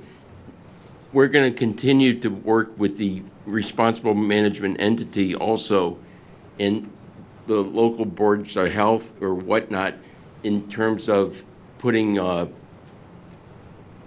these systems aren't going to just go in the ground and we forget them. Right, so you're required to do quarterly monitoring. Now. Now. Yep. At the end of the first 3 years of operation, let's say a couple of years from now, you get general use approval. There may be a different monitoring requirement. I think I'm going to recommend to the board that we continue some monitoring, some minimum monitoring, because any IA system, doesn't matter if it's provisional or general use, requires an O&M contract, requires monitoring and operation. Yes. So it doesn't matter if you're provisional or not. That's not going to go away. Yeah. So that still will be required. So Yes. I think I'll talk to Darren. I'll talk to you and Maureen about what makes some sense and make some recommendations to the board. Yeah. The board is actually also considering should they request the applicant provide a surety of some sort to back you up should something happen. Again, we're trying to explain to the public some dependability and some flexibility so that we look at all the different contingencies that could happen. And I think that protects the aquifer, protects the community. So that's something I think is important to the board, but we'll certainly get there. Let me see, I think I've gone through, no, I asked about the sampling and analysis. I think I'm good, so thank you. Thank you. Thank you. Something on the night Yes, system? yes. Go ahead. Jacqueline Little, 343 Ferry Street. The gentleman mentioned it would be good for 2 days. I live in that neighborhood. We've been without power for as long as 6 nights, more than once. So in the worst case scenario, I think they should plan for a week without power. And as we all know, if you have AT&T phones, Wi-Fi is not without fault. It can go down for a day. But one of my other questions, not to do with nitrate as much, but with pollution, I know that there's a number of cleaners, et cetera, that are not to be used with the system because it can break the system or whatever. How are they monitoring that isn't happening anyway? You know, like Well, that people aren't throwing things down the drain? Okay. Went through all that earlier. So somebody is going to be monitoring There it what's is going right on? up on the board. These are the things that they don't want in the system, and we've addressed it. Right. No, I understand what they don't want in the system, but what if the people ignore those admonishments? We've already, You did deal with that, okay. So, you know, that's fine. so I did property management for 10 years, and people would be fined if that something came from their unit or whatever. And if not, the management company was responsible for making sure that things were taken Okay, care of. great. So there's always a good management company in place, and I have no doubt that the Sealand Corporation will have the same thing, hire the right people to do that. So that's basically what you do is the onus falls on the management company, and then in turn, if they decide to put a fee to the rental person or whatever, that is their choice. That's up to them, or they could raise the rents. There's a number of things that they could do to handle the situation, but the management company will be responsible and take care of it. Okay, thank you. I apologize for being late. We were babysitting up in Framingham. Can I ask one other question? Go ahead. Have you discussed the slope or what is going we to be haven't taken? been into that yet. We're Okay, just that's fine. discussing the Thank you. nitro system. Did you want to give us I have an a answer? follow-up to the question that was presented by this gentleman, or that presented earlier, regarding Go the ahead. power monitoring. Dave Carey, Outlook Road. One of the questions I have is, you talk about monitoring the availability of electric power to operate the blowers, but how about the wear and tear on the blower itself, maintaining the appropriate cubic feet per minute of discharge and, pressures in inches of water or whatever it is that's charging in it? Is there any monitoring on that? Because, You can have a motor that's turning, but the blower isn't putting out what it's supposed to, and then the system won't be doing what it's supposed to. Thank you.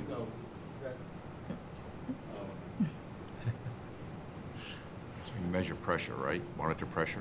I misspoke.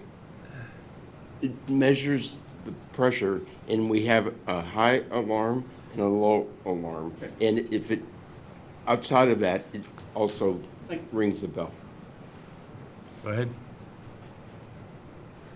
Good evening, I'm Matt Dacey from the applicant team from Champion Builders. I just wanted to clarify, there's 8 separate systems, one for each building, which in the pictures that we previously showed that I have in the box here of the similar type of development that we did in Kingston, that was just one system. And in this instance, I think it's way more appropriate and I think beneficial that if, in case there was a problem, it could be isolated to a particular building, which would provide a little bit more control to address any situation that might arise more quickly and with way less damage to the environment and the community.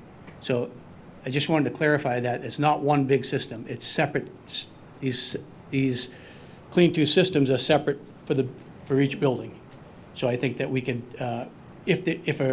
as a management company, we could isolate a situation pretty particularly rather than encompassing 56 units, it's only 8. Right. So, or 7. So I just wanted to kind of put that on the table. So I think this is like way better than one system for this particular analysis. Thank you. Thank you. Now, Darren, did you want to go to that list of your changes? Yes. Andrew, do you have the letter for the changes? Dated today? Dated today?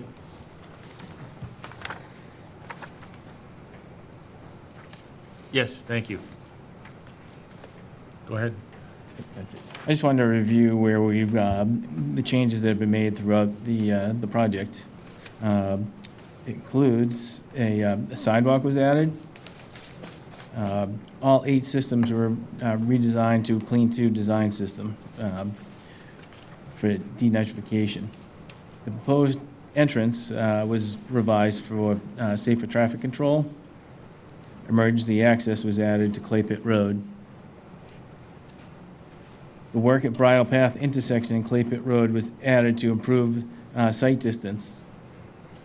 Construction of additional parking for Bridle Trail at Pearl's Corner was added. Signage and other direction control was added at Bridle Trail in the new roadway intersection. Various drainage changes to meet the consultant's requests were incorporated into the plan, including catch basins and oil grit separator were added to the right-of-way with connections to the town's drainage basin. Brush cutting of the vegetation on the slopes of the basin were added. An overflow pipe from the town's basin was added to the plan. The grit separator was modified from 2 chambers to 3 chambers. A storm scepter was added prior to galley system number 5. Streetlights were added. The Natural Heritage Endangered Species Program Estimated Priority Habitats line was added to the plan. Soil absorption system layout was revised to confine all work inside the NHESP development area limits. Final design for 3 buildings have been submitted for the septic systems to the Board of Health.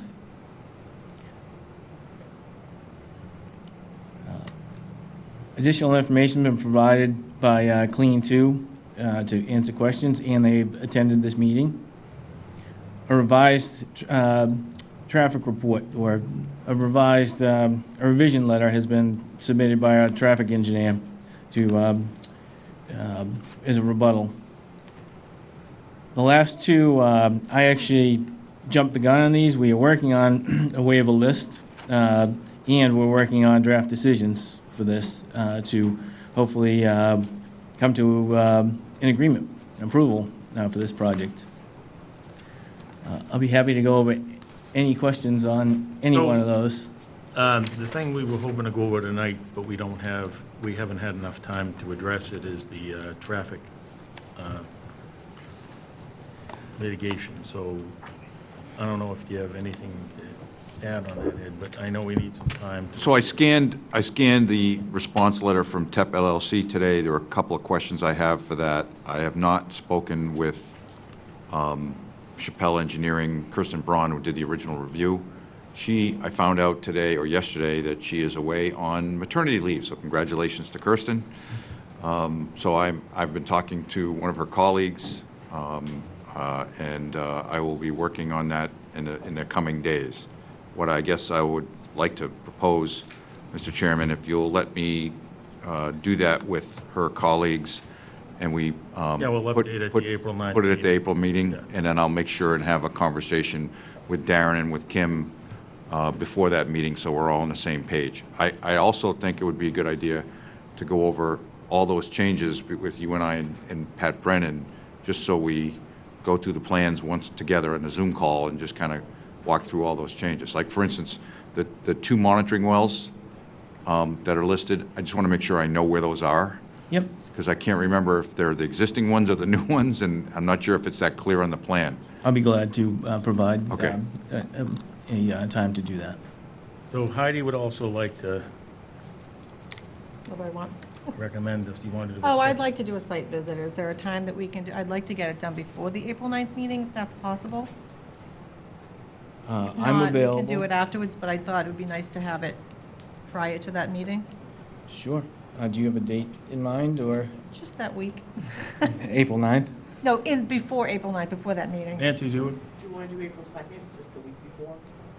Is that okay? I can't, I'm going to be in California with grandkids. It's okay, so when would It's you not be available? If we don't get it in by the 9th, it If we doesn't matter, don't, because it'd we be great, really but like to get the I traffic think it's study in important front for of you people there. too. When are you back? I'm back that Sunday, so it's the Sunday Okay. before the next meeting. We could do it Monday, that Monday. Monday the 8th? Or we could do it that morning of the meeting. 9th. Yeah. Anybody around, our board around that day, or? April 8th or 9th? It'll be a sunny day then. Hopefully. You won't be back either? You're All right. so jealous of these trips. Yeah, well, we can always do it after the 9th, because then we'll have all the information for the traffic study, and that would be nice to carry there with us. I'm happy to do that, the 9th or 10th if you'd like. Yeah, we, When are you back? I think I'm back on the 11th. I gotta check my schedule. all right, so it's sometime after the 11th. Do we have So to you're decide going this? away on vacation that week, The week prior, the week prior? so Okay. Easter on. Okay. Yeah. Are you going to need anything staked out or anything identified Sorry, on? I can't hear a thing with this thing behind me. Are you going to require anything to be staked out or anything identified on site when you're going through there? That's what, we could think about that. Why don't we, So we do it the week of the 9th then, if that, wait, after, or the week after? I would Then say let's do just it, do yeah, after The week the after, 9th. maybe? He's not coming back till the 11th. He's coming back the 11th. Anybody else that's, I'll make it work. Talking the week of the 15th? Yeah. Is that Yeah. what you're talking? Yeah. I think you get into vacation. Vacation's the week after that, right? School vacation is, Like the 10th to the 11th. No, if we do have school vacation, I don't care if we do it school vacation. People might be on here. I don't know who might be. 9. I've graduated high school. and I have small children, but we're not going anywhere. I'm good. I'm good that week, yeah. For me, it would be best the first week of April or the 15th. The 15th? Yeah, the 15th. You want to do the 15th? Was Because that I a think it's holiday? important that Ed's there as well, and our Yeah. board that can be there, so. Well, it's gonna- Does the 15th work for you Day. guys? 15th is a holiday. 15th, everybody? Yes, sir. 15th 's a holiday? yep. All right, what time do you want to do it? President's Day. Or, Okay. no. I mean, do Oh, we, can President's we not Day, do it on that perfect. day? Tax. 15th is a holiday, but it's a soft holiday, it's a state holiday, right? Marathon Patriots Day, right? Yeah. Can we not do it on that day? Yeah, we can. No? Don't do it on that day. Don't do it, okay. What about the 16th? Okay. How about the 16th? Yeah. Are we sure you don't want to do it on the 11th? Oh, I'm You're not sorry, back. Brian, you're not back? So why don't we do the 16th? Tuesday, the 16th? I mean, Larry, sorry. All right, Tuesday, the 16th, what time? Yeah, What time's good, Ed? Anybody? 10 o'clock in the morning sound good? 9 o'clock? Okay, that's good with me. 10 o'clock? Good with us. 10 o'clock sounds good. On the 16th? On Tuesday, 16 Everybody's good with that? Yep, April. all right. Get your taxes in. So, Or they come. so the public will not be allowed to speak at this. This is They can just- show up, but they They just can have to show up, but there's listen. no questions Yeah. from the public. So it's just for us to look at the site and get information. Correct. Okay? All right, I just wanted that clarified so people don't think we can have an actual meeting there. It'll be noticed, so. All right, so is there anything else we had to go over tonight? I think the traffic study's the next thing at the 9th, So the next meeting is when? April 9th. April Wait a 9th. minute, we have to start- So that would, traffic? What's that? I would say traffic and site plan things, I would like to iron out as much as I can. We'll be able to find time before. Yeah, I mean, we're close on site plan anyway, Darren. So I just want to go through all that with you. Okay. Do you have anything to add? I have a question. Is there at some point a time that the abutters and the neighbors can go through the site? It right now has a no trespassing sign, so I have There not isn't. gone there It's private property, so if you want to come to our meeting on the 16th, when you're there. yes. That could be, okay. I didn't know if we'd be you able can to do that. participate. You just can't speak. Great. That'd be wonderful. What time is that going to be? Well, yeah, we have to get approval from the applicant. Okay. Do you mind if they come to the site? Fine. Okay. Okay, great, thank you. All right. You wanted to add something? Yes, I was up to the site today. Name and address, please, for the record. Priscilla Maglio, Address? Arlington Street. Okay. Okay, I was up to the site today on Bridle Path Road Mm-hmm. and saw no trespassing signs and walked up the road where I saw sewage drains, covers for sewage receptacles. Where on the road were you? Andrew, do you want to pull up the, I can address this, Priscilla. No, I This is have- Andrew in the building department. Andrew I think Stewart, is that who I'm speaking with? Andrew Stewart? That's it, that's correct. Okay. I think maybe where you were was the old bridle path, development across the street. And, No, it wasn't. that area there, that's one of the developments that was, abandoned and became open space with the town. Going And, towards the town, I was on the right-hand side of the road where school buses park, and there is a no trespassing sign there, and I didn't go up that part of the road. But I oh, did wait a go, minute, so you're talking about where school buses park, you were where? I parked there for a moment, and then I pulled out and went up the street, and there is a road called Bridle Path Road. That's different. Well, I took a right on that road and went up the hill and walked up the hill past the green tubes that go across the road and saw this, That's not the right the location. road is being worked on up there is what I'm trying to say. That's not the right location. I know, Priscilla, so that's an old development. I'm showing it up on the screen here right now. You're talking about Metuxet Woods. The old Metuxet Woods. It's called Bridle Path Road now. And so what is happening is that old roadway is getting demolished. The DEP ordered it and the Board of Public Works is taking care of that work. They've removed all the asphalt and they're making it all impervious surfaces so there's less drainage coming down and messing with the neighborhood Okay, below. that answers that question, but I have another question, please. Thank you, Andrew. You're welcome. Okay, I came to the assessor's office the other day and got the maps of the proposed project on G100101B. The map and the section, this is for the project, and the section that ends in 20A, the other part. One piece is, together they make 10-point-something acres. On each one of the assessors printouts for the individual parcels, on Mine each is one of 15 acres. on each one of the individual parcels, it says that the land is unbuildable. And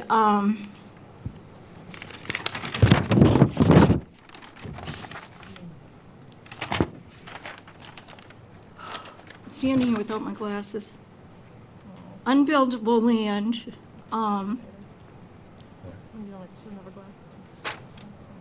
that's for both of them. So my question is,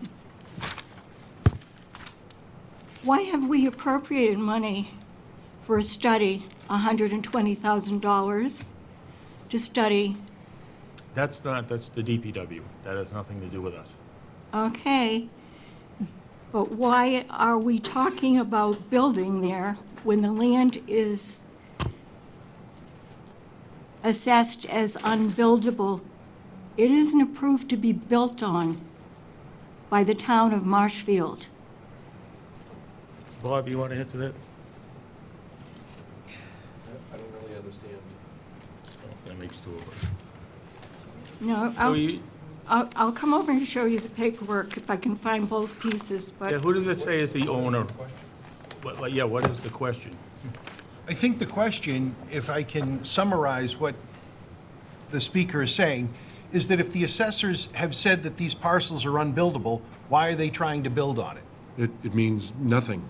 It's just, all of this for one. I don't doubt that the assessors says it's not buildable, but that doesn't mean it's not buildable. It's meaning, right now, there's nothing on it, and it probably can't be built on conventionally. Do we deal in black and white? Or is everything just maybe this and that? I mean, Ma'am, I it says cannot hear you. unbuildable. Mr. Chair, as a point of order, I thought we were going to sort of focus on septic. Maybe we could address this at another time. Yeah, that's Well, agreeable. I'm addressing it tonight because April 8th, a whole lot of Ma'am, people can you just go to the go microphone, up just to so the everybody can microphone. hear? We can't hear, so can you just go to the microphone?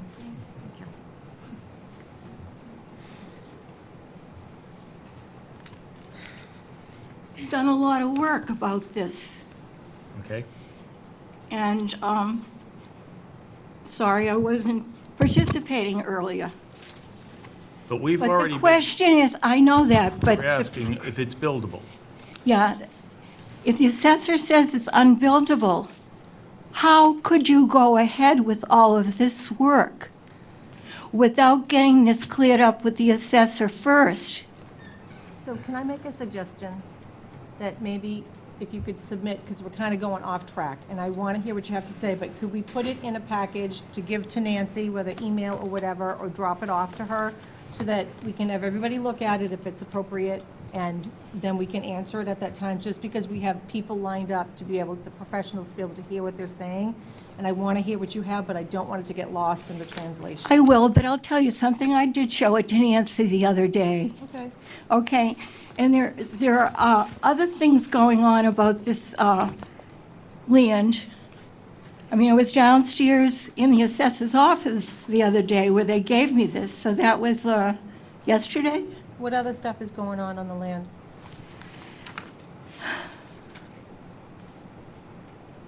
It's open space, unbuildable. At some point, it was declared open space. So that means it was open space. I don't know if... It's private property, so It was private property It is until private somebody bought it and sold it, and somebody else sold it, and I haven't researched all the way back as to how the first person got it who sold it to Sealand Corporation. Well, they well, the haven't sold town it yet. originally owned it in 1950, and they sold it to the Rugani family.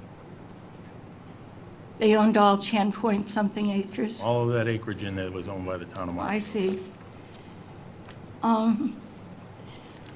It's already been approved once, but we've taken a court over it. So is there something else other than that, which we understand you're concerned with it, but is there something else other than that that? we- Yes, okay, one other thing Okay. is that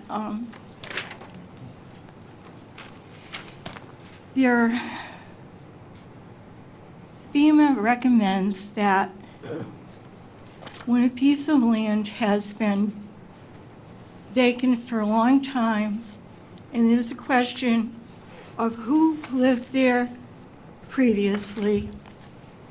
For instance, I heard this question was addressed to all of you, but I hadn't heard it answered here tonight. If there were it's a question of historic preservation. We all thought the bridle trail was a piece of land that was open to all of us to use. It was a piece of town land. I suggest that an archaeological study be done so that we can see what's there regarding Native American artifacts and actually cemetery sites. I can't see anybody pulling dirt out of there so that it can be moved away from the site so that you can build the houses, Sealand, whoever, Champion Builders, so that the houses could be built, the dirt removed and dumped wherever they dump all this stuff, which might be Native American bones, it might be pilgrim bones, it might be artifacts, it might be a sacred site. But do you have anything to show us? Like, we have people who are coming here with professionals. Do you have anything to show us that this was a burial ground of any kind or anything to that nature?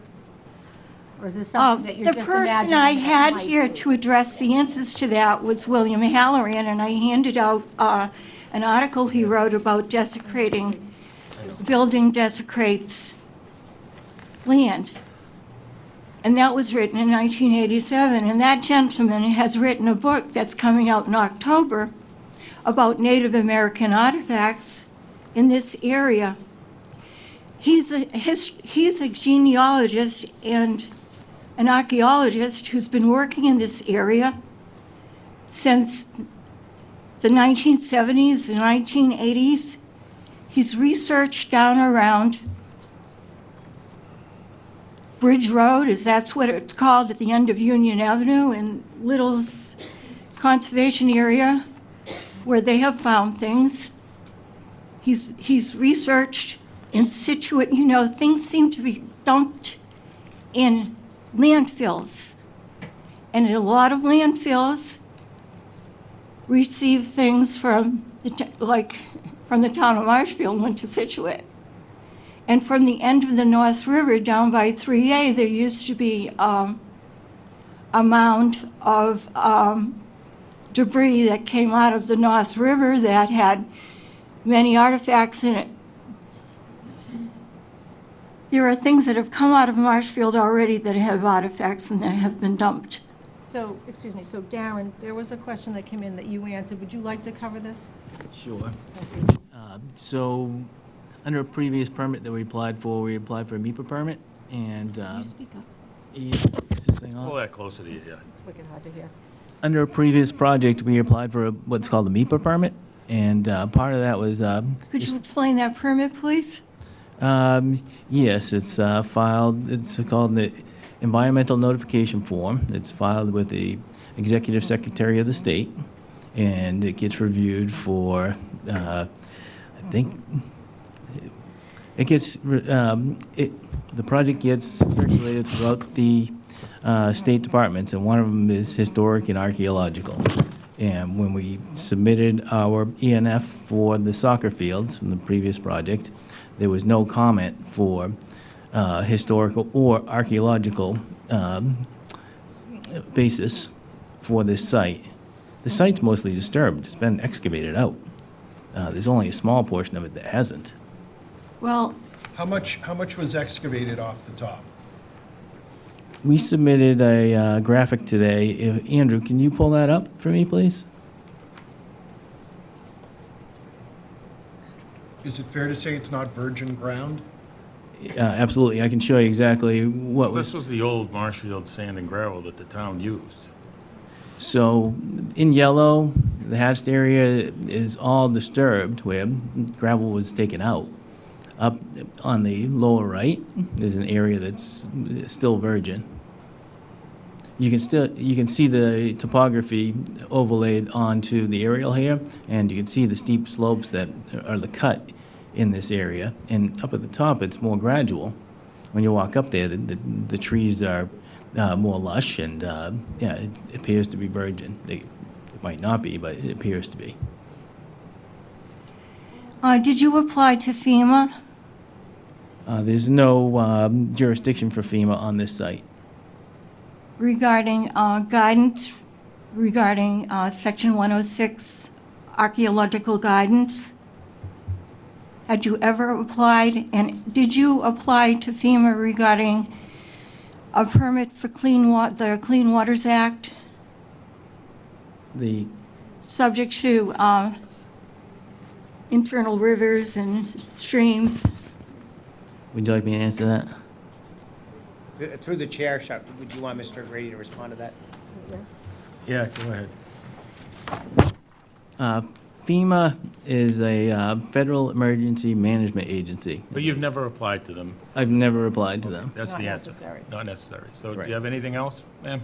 That would be, excuse me, in particular regarding the water, that would be nationwide permit 27, restoration of natural wetland hydrology, vegetation, and function to altered and degraded non-titled wetlands. So excuse me, if you'd like to submit your questions like the rest of everyone else has submitted, we have a large body of questions here. We'll get the answers for you the best we can by the April 9th meeting. Is this meeting taped? Yes, it is. Now, I've stated my questions. I'd be glad to give you the paperwork regarding the questions. That would be wonderful. And who's the person to give it to? Submit them to Nancy. I will do that. Thank you very much. Thank you very much. We appreciate your effort. Does anyone else have anything to add before we close our meeting for tonight? Go ahead.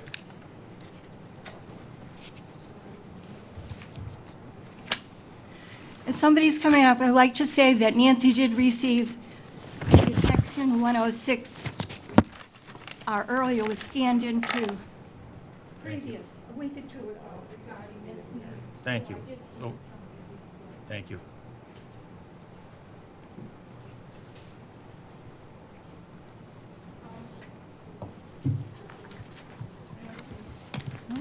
Hi, Aileen LaRosa, Birch Road. Feel like this is a really dumb You got to question. speak up, we can't hear you. Just pull it to yourself. Okay, can you hear me okay? I'm sorry for my ignorance here, but I'm wondering, this is a question for Clean 2. What? It- She said, oh, sorry, can you? I didn't get it. She couldn't hear your name and address. I'm sorry, Aileen LaRosa on Birch Road. And this is a question for Clean 2, please. Is the system affected by changes in groundwater level? Is the efficacy of it or the, its functioning in any way related to or affected by groundwater levels?